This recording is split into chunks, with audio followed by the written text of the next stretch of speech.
is Holly Geraldson, and today I'm talking about Jewel Cave National Monument in South Dakota. My mom and I went to Jewel Cave during a trip to South Dakota in August of 2021. The elevator from the visitor center to the cave was being renovated while we were there, which limited the tour options to historic lantern tours and a modified version of the Discovery Tour. We did the Discovery Tour. You can buy tickets at the ticket kiosk in the parking lot. It's important to note that for the Discovery Tour you do need closed-toe shoes, and you should get there early to make sure that you get a really good tour time. We were lucky that we got there pretty early in the morning and were able to get a tour at 9:30 a.m. There are two trails at Jewel Cave. Roof Trail is a quarter-mile loop that starts and ends at the Visitors Center. Canyons Trail is a 3.5-mile loop. You can access it from Roof Trail or from the parking lot in the historic area of the park. To get to the Discovery Cave tour, we took Roof Trail, which was pretty flat and an easy walk, then turned on to Canyons Trail, which was really steep, and it switched back down the hill to the cave entrance. Remember during any hike at Jewel Cave that you should stay on the trail.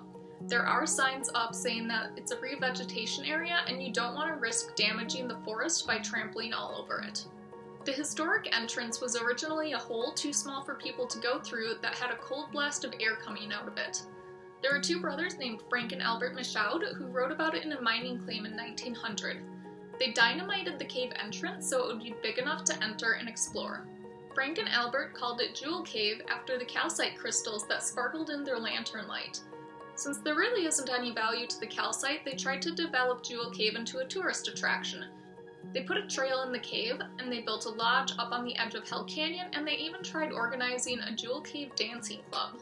This didn't work out since the area wasn't super populated back then, and the Black Hills were really hard to travel around, so it really wasn't a good tourist destination. Teddy Roosevelt made the cave a national monument in 1908, and the Michauds eventually sold the claim to the government. There were only 2 miles of the cave that were known about until 1959 when Herb and Jan Kahn moved to the area. Herb and Jan were rock climbers and ended up exploring the cave during winters when they couldn't climb. There's now over 209 miles of cave mapped, but Herb did some calculations of airflow and pressure changes, and it's likely that those 209 miles are less than 5% of the entire cave system. The entrance we took into the cave is man-made and was built in the 1960s along with the visitors center, elevators, and other tour routes. There's a shelf just inside the entrance to leave all of your extra stuff like your backpacks or water bottles, and like most caves, it is cooler inside, so I would recommend wearing a sweatshirt or a jacket during the tour. Once you've got only the things that you need, like your camera and your jacket, you'll go through the airlock that controls the airflow into the cave. And remember that in any cave, it's important to not touch any of the rocks because that can damage the cave.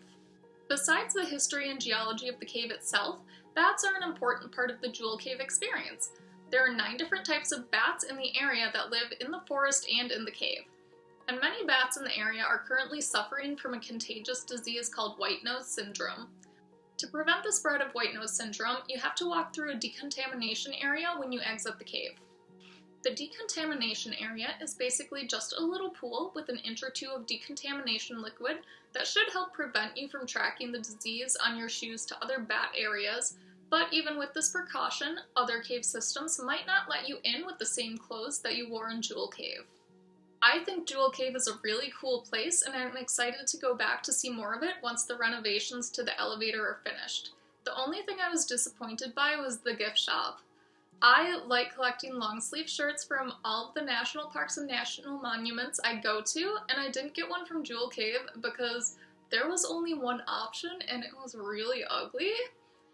But it was astonishing to see the difference between the gift shop at Mount Rushmore and the gift shop at Jewel Cave, especially since Jewel Cave is so much more interesting and, in my opinion, worth putting money into to protect it and educate people about the cave system and the bats. Thank you so much for watching this video. I hope that you enjoyed it.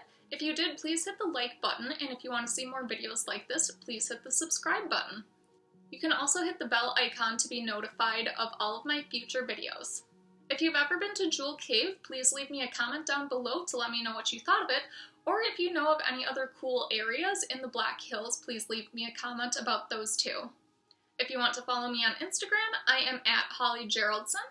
Thank you again for watching, and I will see you soon with another video. Bye!